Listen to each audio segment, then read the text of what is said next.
Before we begin, I would like to say that there's going to be 2 links in relation to story number 1 in the description below. One being a photo of a note, and the other one being a YouTube video made by the writer of the first story. Also, the links to the stories will be in the description below as well, if you want to read along with me. With that being said, let's begin.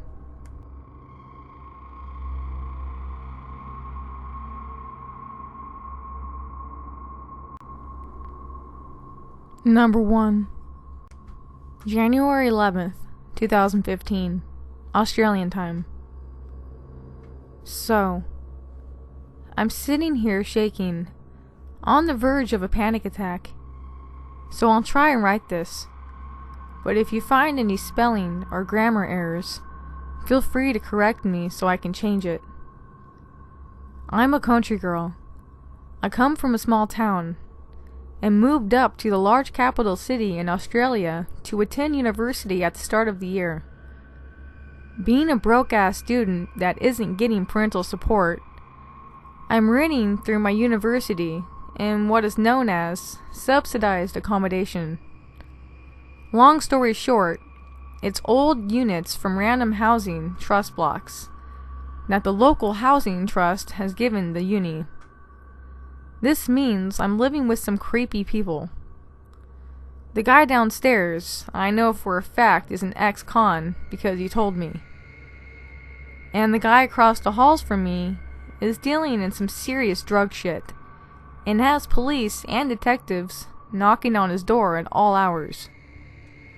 I've been at this unit for about 9 months, and other than being slightly scared of some of my neighbors, I've never had any problems. Until now. Another guy lived across the hall from me.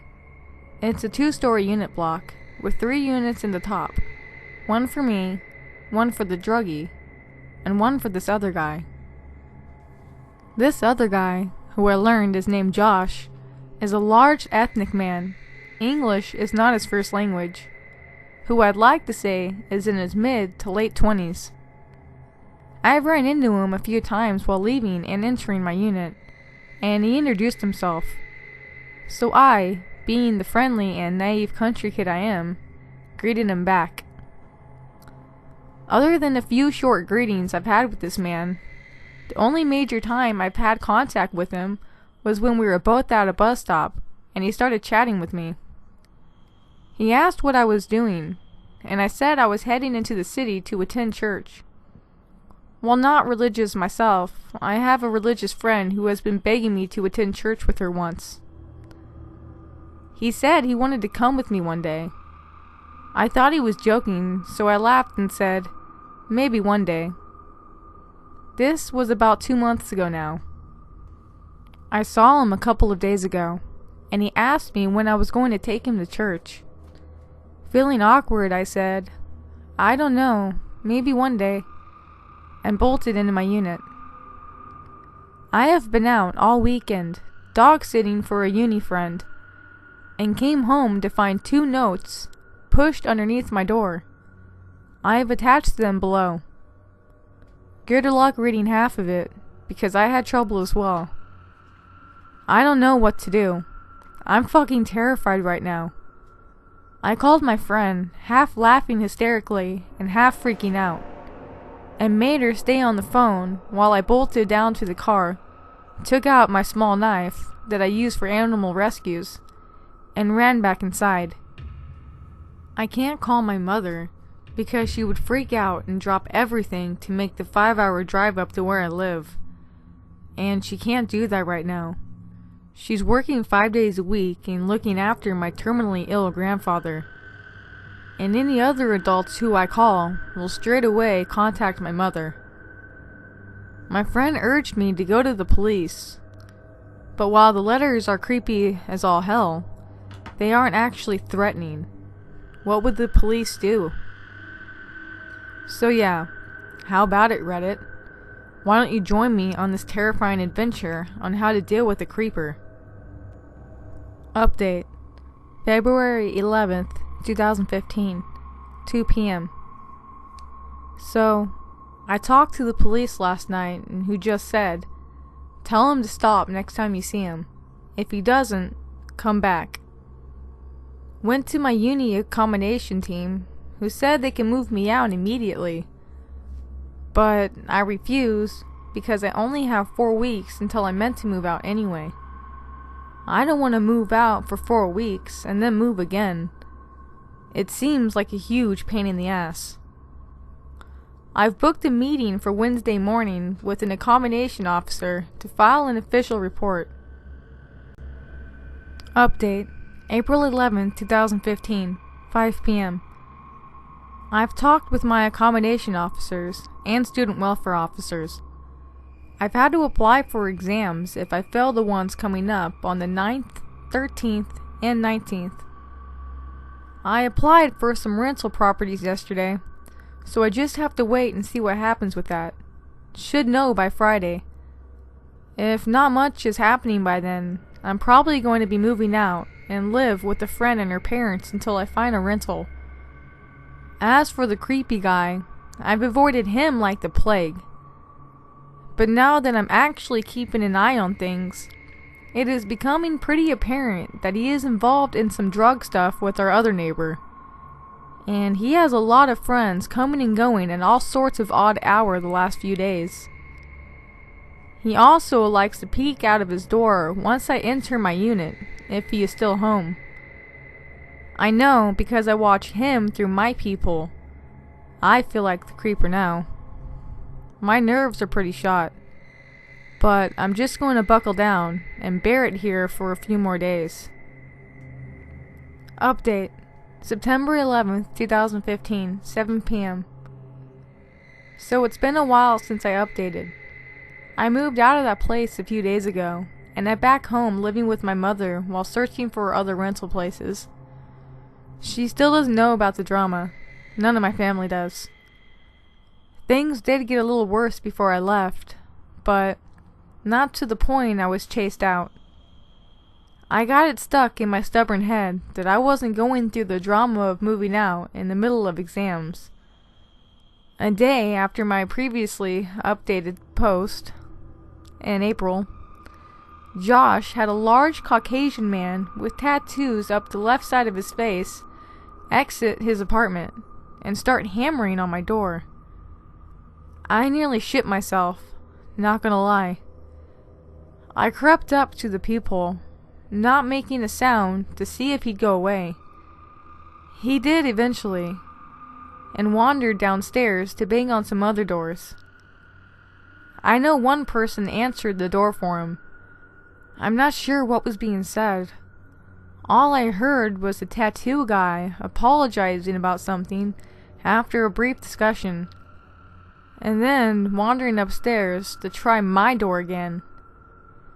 Needless to say, I still did not answer, even though I was standing on the other side of the door, hiding from the view of the peephole.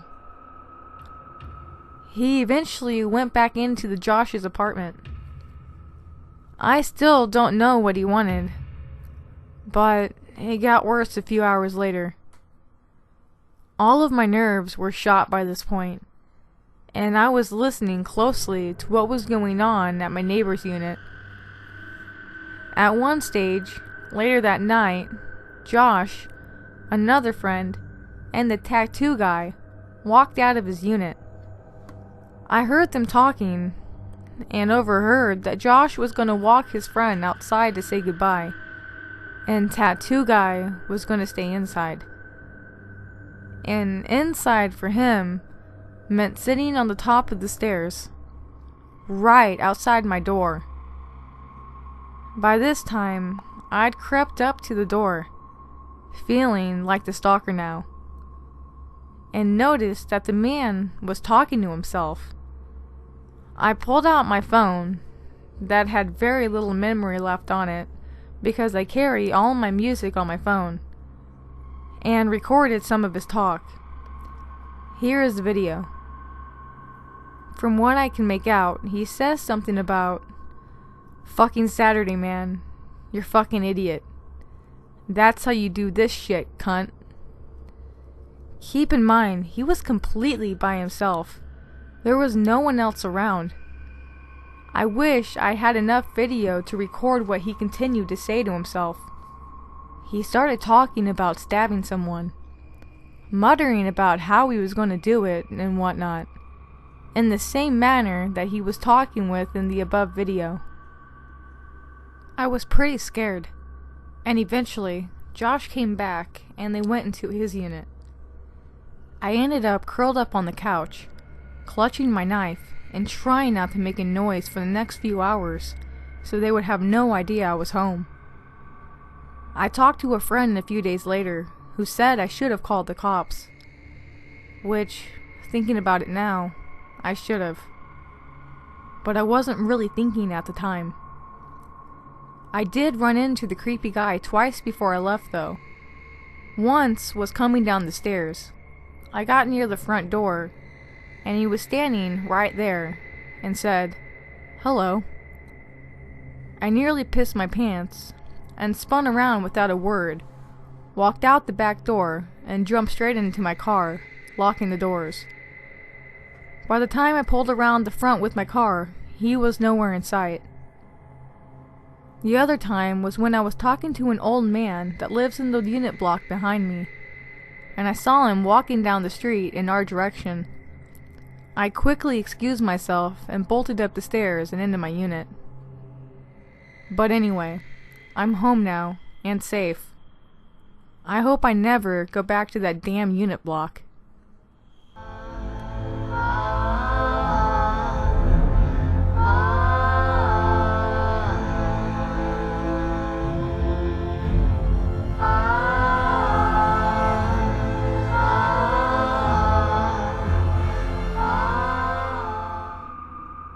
Number 2. This is my first time posting anything on Reddit. Sorry for any format issues. Anyway, this happened a week or two ago and went on for a week. Not continuous though. I am a 16-year-old male who lives in the United States, and I live in a very suburban area where not much happens. Overall, it's a very safe neighborhood. So this encounter happened 3 times in December. I had recently gotten home from a party at a family friend's house, and I got home and fell asleep right away. Nothing strange. Being a heavyset kid, I play football for my school. I got hot with a blanket on me, so I decided to open up my window, which overlooks the front of my house and faces the street. So I fall asleep at around 11:30, and I wake up at about 1 a.m. for no apparent reason, and I look up and out of my window, and there I see him. It's the silhouette of a man looking into my window. At first, I think nothing of it. I see the man just staring at me, and I kind of laugh it off. I have always been a bit paranoid, and the fact that something actually happened to me was funny, so my only response was laughter. So after about 2 or 3 minutes, the man just walks away. I don't see him again for another couple of days. Then, the same thing. I was up late studying for finals with my windows open, not thinking of anything except for passing my math final. Then, about the same time, 1 to 1:30, I see the same shadow, and I think it's the same man. This time, a bit more freaked out, I yell and call for my dad and uncle, who come rushing in. But at this point, the man is gone. The next day is my final, and creepiest encounter with the man. I am home alone with my door closed, as I'm studying again for finals, and I need absolute concentration, when all of a sudden, I hear footsteps outside of my door. Thinking it's my dad, I call out, and then all of a sudden, I hear my front door open and shut right away. I pull my curtains up, and I see the back of a man in a black coat running down my block. I haven't seen him since. So, creepy man who looked in my window. Let's not meet.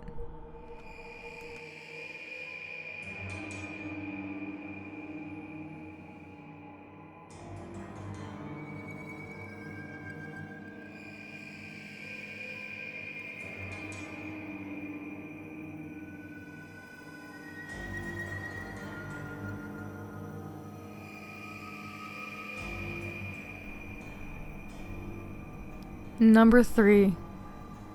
I just heard about this subreddit today, and I have a story that I think fits really well here. Years ago, I was home from university and was spending the evening with my girlfriend. We were feeling a little frisky, but since we were home from college at our parents' houses, we decided to go for a little drive. Our hometown was fairly rural, so it didn't take much time for us to drive out somewhere on a country road near an alfalfa field where we can have some privacy. Hardly anyone drove past here, maybe one truck every hour or so. So, the engine is off, the lights are off, and our seats are reclined. My car was small, so there wasn't any room to get in the back and really go at it. But tenderness is tenderness, whether there's a stick shift between you or not. But that night, I'm glad I had to stay in the driver's seat.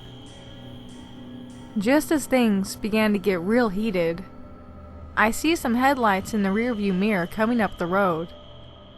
That's not a big deal, so I tone down the action a bit and wait for it to pass. But as the truck got closer, its headlights suddenly went dark. My girlfriend wasn't totally aware of it yet, but I pulled away a bit out of curiosity. Then I heard the coasting, gravelly crunch of a vehicle pulling off onto the gravel behind us. It was dark there, no streetlights or anything to go by, but with what moon there was, I could barely make out the outline of a truck behind us. No lights, no running engine. I asked my girlfriend if her door was locked. This stopped her dead in her tracks. She said it was, and asked why. I told her there was someone behind us, parked in the gravel. She immediately straightened herself up, and I put my seat back up, never taking my eyes off my mirror. Then, I saw the driver's side to the truck door open. The cab light still didn't turn on in the truck, and I never saw anyone get out. But that was my sign to get out of there. I told my girlfriend we needed to leave now, which she real quietly replied okay to. I started up the vehicle and, trying my best not to spin out in the gravel, drove as fast as I could onto the road. We drove in silence for about 2 minutes.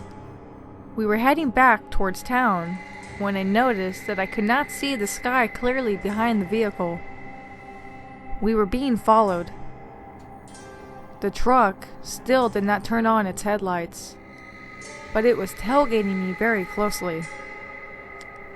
I calmly informed my girlfriend that they were behind us, but that we had plenty of gas and we'd get back to town just fine. No big deal.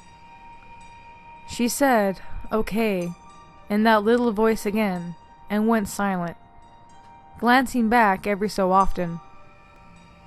This continued for about 2 minutes, and I briefly considered calling the police before the headlights behind me flared on. The truck revved its engine, pulled into the other lane, and hauled past me like a bat out of hell. I felt like I should take her home at this point, but the last thing I wanted was for those assholes to follow us to where she lived. Whoever they were, they made me uneasy. I told her as much, and she agreed. We wove a flightly path through several nice neighborhoods before pulling into a cul-de-sac where we can sit and wait to see if the truck was still around. We never saw the truck again that night, but our cul-de-sac time did give us the opportunity to have the intimate time we had been wanting. All the more intense due to constantly watching to make sure we were safe. Looking back, I'm sure it was some country farm people who were used to catching kids making out near their fields. They probably wanted to bang on our windows and give us a good scare for fun. But I have to wonder why they followed us for so long, and why they passed us the way they did. Were they out for a joyride, looking for some entertainment? Creepy farm road truck driving person or people. Let's not meet. You give me the heebie-jeebies. Thanks for listening to another 3 True Scary Stories from Reddit. Remember, if you like this video, make sure to leave a thumbs up and also subscribe for future content. Before I end this video, I would just like to acknowledge that not only have we reached the 400 subscriber goal, but we've went over it. This makes me extremely happy, and I thank you all for your support, for liking, commenting, and sharing these videos. The new goal is going to be for 800 subscribers. I know it's a pretty big leap from where we're at now, but I really think we can do it. But until next time, have a great day everyone, and as always, stay safe.